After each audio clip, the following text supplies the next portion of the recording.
Et ça m'est arrivé dans les maisons. Quand j'ai commencé les maisons meublées où j'ai perdu presque 20 000 $, je me rappelle. Donc je vois les gens, ils sont dans les maisons meublées, ça marche. Je dis ok, je vais m'y lancer. Je ne vais pas prendre une maison qui coûte 1 500 $. Ça fait environ combien 900 000, c'est ça? Puisque c'est au Ghana, c'est en dollars, beaucoup plus qu'on travaille. Environ 900 000. 5 chambres salon, la maison a un groupe électrogène. Bien situé, store building, c'est-à-dire c'est un étage, une barrière, parking et tout. Bien sûr, je connaissais bien la règle, qu'on ne mange pas seul. Donc, je fais venir un ami qui travaille à la banque américaine de développement. Si voilà la vidéo, il va se reconnaître. Donc, il venait même d'arriver au Ghana. Je lui dis que gars, on va lancer. Bon, il habitait juste à côté. J'ai pris sa maison à côté. On a pris notre maison ensemble. 950, 900 000 environ. Chaque mois, on paye. Au Ghana, généralement, quand tu veux louer une maison, on t'exige de payer 1 an d'avance. Donc, on paye 1 an d'avance. Vous imaginez 900 000 fois 12. Donc, on est à presque 12 millions et quelques. Ensuite, il faut meubler la maison. Et il faut un bon lit, queen size. Il faut une armoire, table, une télévision dans chaque chambre. Parce que chaque chambre avait une douche indépendante. Donc, l'objectif, c'était que si quelqu'un vient, quand il entre dans sa chambre, il a tout. Il a sa télé, il a son petit frigo, il a sa table, il a sa douche, l'eau chaude. Donc, vraiment comme un hôtel. Mais il partage la cuisine et le salon. Donc, s'ils ont des invités, il y a le salon, il y a la cuisine. Mais sinon, dans ta chambre, tu as ta petite... En fait, tu as tout. Tu es complet. Donc voilà que on meuble toute la maison. Nous est revenu environ à 10 millions. On a meublé 10 millions. On a dépensé presque 12 millions pour le truc. On a presque 22 millions ensemble. Et là, maintenant, on attend les clients. Premier jour, rien. Deuxième jour, une semaine, comment ça se passe. Tout mais en fait, si je croyais que dès que j'allais ouvrir ça, les clients allaient seulement venir chaque jour. Je crée l'application sur Airbnb. Je mets au début. Les gens visitent les autres. En fait, quand vous venez, vous êtes nouveau. On voit que vous êtes nouveau. Généralement, quand vous choisissez un logement sur Airbnb, les gens aiment voir les revues. C'est-à-dire les personnes qui ont déjà habité et qui ont fait un commentaire. Mais tu es nouveau. Donc, il n'y a aucun commentaire. Rien. Donc, peut-être c'est même du fait qu'on ne sait pas. Donc, c'est difficile d'avoir des clients. Peut-être premier mois, je ne sais même pas si on a fait même 50 000. Avec un investissement de presque 22 millions. Deuxième mois, bon, je commence à vraiment multiplier les actions sur les réseaux. J'envoie les messages partout. Je cherche aussi les gens dans mon réseau, hormis l'application. Donc, je commence à avoir un peu d'argent. Peut-être au deuxième mois, on s'est fait peut-être 200 ou 300 000. Mais même jusqu'à là, 300 000, ça ne couvre même pas le loyer. Je ne parle pas de tout l'investissement que j'ai fait pour les meubles, les télés, les frigos. Le loyer, il me faut au moins à 900 000. Troisième mois, peut-être on monte à 500 000 et quelques. Et j'avais un recruteur manager qui était là permanemment. Et il y avait un boss, c'est-à-dire une petite chambre derrière la maison où il dormait. Il était logé, nourri, ainsi de suite. Donc c'est lui, quand tu venais, il te reçoit, il te donne la clé de ta chambre, ainsi de suite. Tu en donc le manager est là, tu le payes. La fille de ménage est là, tu la payes. Quatrième mois, les choses commencent à aller. J'ai peut-être fait 1 million et quelques. Les gens commençaient à booker sur Airbnb. Bien sûr, avec d'autres tactiques. Et toi, tu te connectes, tu loues toi-même, tu te payes toi-même, tu mets les commentaires. Que... si toi-même tu t'apprécies pas, qui va le faire? Donc toi-même tu loues, tu te payes toi-même, tu pars, tu mets les commentaires. Vraiment, l'endroit c'est excellent. Le séjour était merveilleux.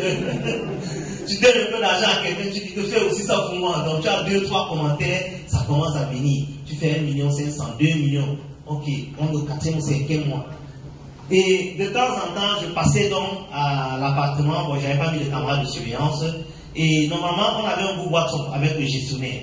Et en principe, lorsqu'un client arrive, il est censé immédiatement informer dans le groupe. Parce que je peux avoir un client et la chambre est occupée. Donc, il faut qu'il m'informe qu'il a donné la chambre à quelqu'un. Parce qu'il y avait des gens qui venaient par l'application, mais il y avait beaucoup plus de personnes qui venaient hors de l'application. Et d'ailleurs, même aujourd'hui, plus de 50% de mes clients viennent hors de l'application. Actuellement, tous les meublés que j'ai plus de 10 meublés environ à Accra, tous sont pleins à l'heure. Bon, on est dans les vacances, c'est normal. En août, c'est normal. Si tu viens en octobre, on se cherche encore. Mais les mois d'août, juin, juillet, août, c'est petit d'avance. Donc, c'est tout plein. Donc, le gars, il y avait donc des gens qui venaient louer la chambre et ne m'informaient pas. Et comment je sais, j'arrive, puisque j'arrive de manière inopinée, généralement à l'appartement. Je me pointe là-bas à 1h du matin, exprès. Je sais qu'il y a 3 chambres qui sont occupées, 2 chambres qui sont vides. Je vais entrer dans une des chambres, puisque je fais toujours le tour du propriétaire. Je vais dire, non, patron, n'entrez pas. C'est comment? Non, il y a quelqu'un qui est arrivé. Comment tu n'as pas informé dans le groupe? Si j'avais envoyé quelqu'un, il y avait quelqu'un dans les 2 chambres. Donc, je me dis, bon, peut-être cette fois-ci, il n'a pas informé. Une deuxième fois, ça arrive, et je te donne rien. En fait, le manager me frappait derrière le dos. Il mettait les gens dans les chambres, il les déclare pas, et il se pointe 35 000 par jour, 20 000 par jour, 40 000 par jour, derrière mon dos, quand je n'ai même pas récupéré l'investissement. Puisque là, on est au 6e, 7e mois, j'ai fait à peine je récupère le loyer, je ne parle même pas de l'investissement, je ne parle pas des charges, mais monsieur le manager, sa vie dose.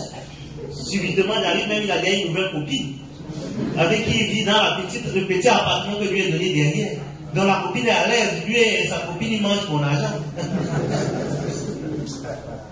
Si tu ne fais pas, si tu n'es pas prêt à ça, tu vas péter les plombs. Parce que pendant ce temps, l'actionnaire qui était avec moi dit que gars, tu m'avais dit qu'au bout d'un an, ça allait marcher, non? Moi, je vois qu'au bout d'un an, le bailleur entré a dit que l'année prochaine, je vais augmenter mon loyer. Je n'ai même pas récupéré 1 an de loyer, même la moitié d'1 an. Toutes les économies, une bonne partie en tout cas, sont dans la maison. Et je dois quelqu'un. Comment je fais? Donc tu commences à dormir, tu ne dors pas. Et comme en parallèle, je faisais la location de voiture, je m'étais battu pour acheter une nouvelle pick-up. J'avais fait 2 mois, ça faisait déjà 2 mois que j'avais acheté la pick-up, une Toyota Hilux cabine. Bon, il n'était pas mieux, c'était en occasion, mais ça a quand même coûté 14 millions.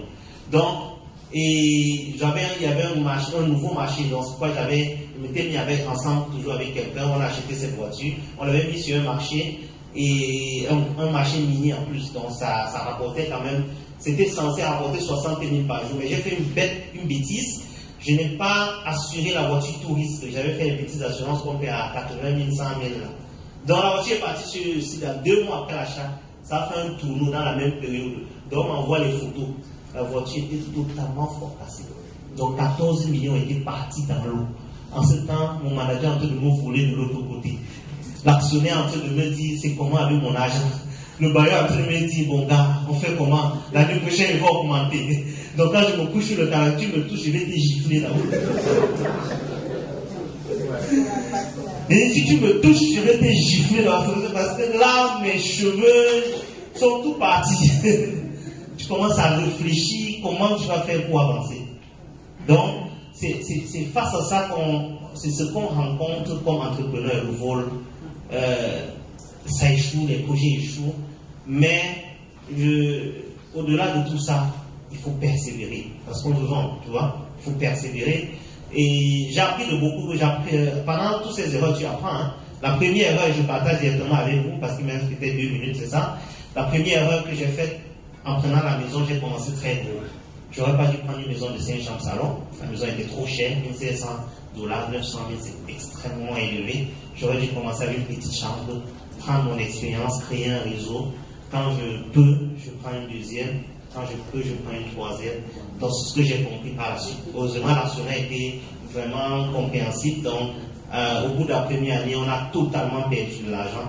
Mais au moins, j'avais déjà les meubles, donc je suis allé me chercher une autre maison, 3 chambres salon cette fois-ci, mais plus 5 chambres salon, mais qui m'ont coûté 4 000, ça fait environ 300 000, 250 000, 300 000 francs CFA. Donc, 3 chambres salon. J'ai pris tous les meubles que j'avais, je suis allé mettre là-bas.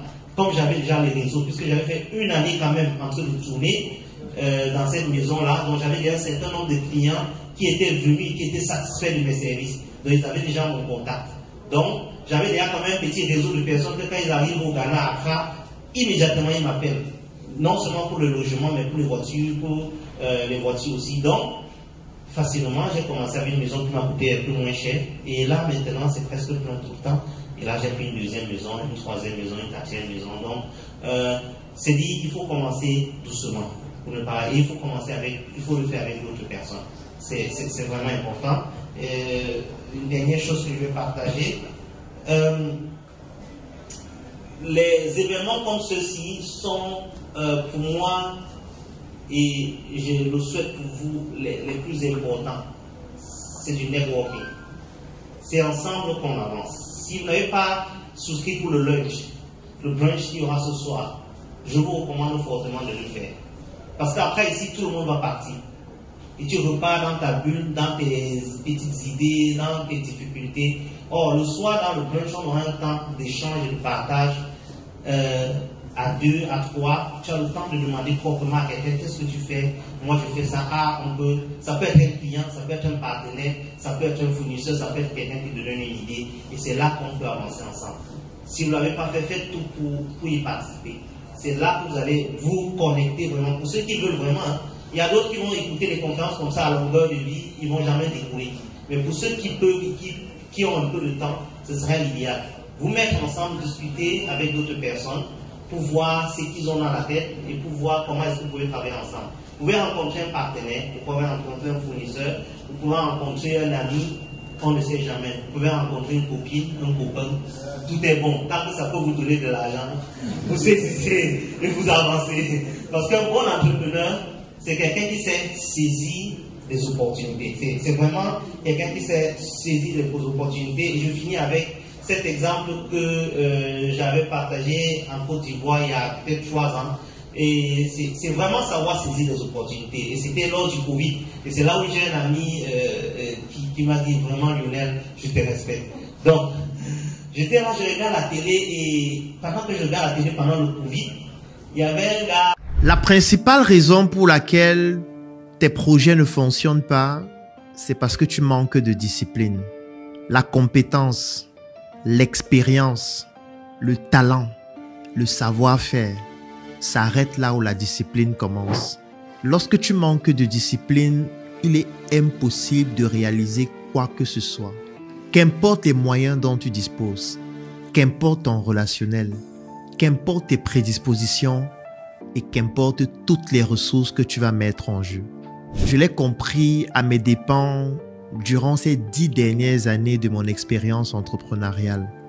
2 entrepreneurs qui vont lancer le même projet, celui qui réussira à se développer sur le long terme sera celui-là qui aura conservé une discipline sportive avec une résilience sans faille. Si tu prends l'engagement en 2025 de réaliser une vidéo par jour et que tu réussis à le faire pendant les 365 jours de l'année, je peux te garantir qu'en 2026, tu auras plus de notoriété, tu auras plus de visibilité, tu auras gagné plus de marchés, tu auras eu plus de clients et tu seras passé à un autre niveau, même si dans tes vidéos, tu racontes des bêtises. Parce que comme je le disais, la compétence, l'intelligence, l'expérience, le savoir-faire s'arrête là où la discipline commence. La discipline est tellement puissante qu'elle est plus importante que le talent. Oui, vous pouvez être talentueux, vous pouvez être un génie, mais si vous n'êtes pas discipliné dans ce que vous faites, il sera impossible pour vous d'atteindre les objectifs que vous vous êtes fixés pour cette année 2025. C'est donc la raison pour laquelle nous avons décidé de concevoir un programme pour vous accompagner à être beaucoup plus discipliné. Parce qu'on ne passe pas d'indiscipliné à discipliné sans une transition où on vous impose cette discipline, comme dans l'armée. Si vous êtes quelqu'un d'indiscipliné, pour devenir discipliné, on doit vous imposer la discipline. Et moi, j'ai décidé de vous imposer la discipline, bien sûr, si vous souhaitez que je puisse vous accompagner. Nous avons donc conçu un programme d'accompagnement qui est basé en 2 phases. La première phase, c'est un programme vidéo de plus de 4 heures de temps sur la discipline que vous allez suivre et dont vous allez réaliser un résumé. Et la deuxième phase, c'est un suivi qui va se dérouler dans un groupe privé dans lequel toutes les personnes qui ont regardé la vidéo vont intégrer ce groupe et vont donc effectuer des tâches au quotidien en fonction de leurs objectifs et de leurs activités. C'est-à-dire que lorsque vous allez intégrer le groupe après avoir regardé la vidéo de près de 4 heures de temps dans laquelle je parle de la discipline, vous allez nous parler de votre activité à travers quelques questions que je vais vous poser. Et nous allons donc décliner une feuille de route. Et cette feuille de route-là, je vais vous imposer tous les jours de pratiquer l'activité que vous êtes censé pratiquer ce jour-là. Et si après un certain moment, vous n'êtes pas capable de le faire, vous allez tout simplement être éjecté du groupe, même après avoir payé. C'est aussi ça la discipline. Et le fait de le faire en groupe permet que vous puissiez voir comment les autres sont en train de progresser afin que vous puissiez rester discipliné. C'est ce qu'on utilise parfois dans des sports collectifs. Vous vous rappelez, lorsque nous étions encore à l'école, par exemple au secondaire, lorsqu'on étudiait en groupe, c'était beaucoup plus facile d'étudier pendant longtemps parce que lorsque toi tu es en train de vouloir dormir, tu te rends compte que tes camarades sont en train d'étudier et tu te dis, donc je vais être le dernier, je ne veux pas être le dernier du groupe. C'est dans le même principe que nous avons décidé de concevoir pour ce programme. Donc si vous souhaitez participer à ce programme afin que je puisse vous imposer la discipline qui va vous permettre d'atteindre vos objectifs, je vais laisser un lien dans la description de cette vidéo et en commentaire. Vous cliquez dessus, vous remplissez le formulaire. Nous allons vous contacter pour vous permettre de participer à ce programme qui fera certainement de vous une meilleure personne en 2025 avec plus de discipline. Car comme je le disais au début de cette vidéo, le talent s'arrête là où la discipline commence. Cliquez sur ce lien et rejoignez-nous dans ce programme qui fera de vous des personnes disciplinées et qui naturellement atteignent leurs objectifs.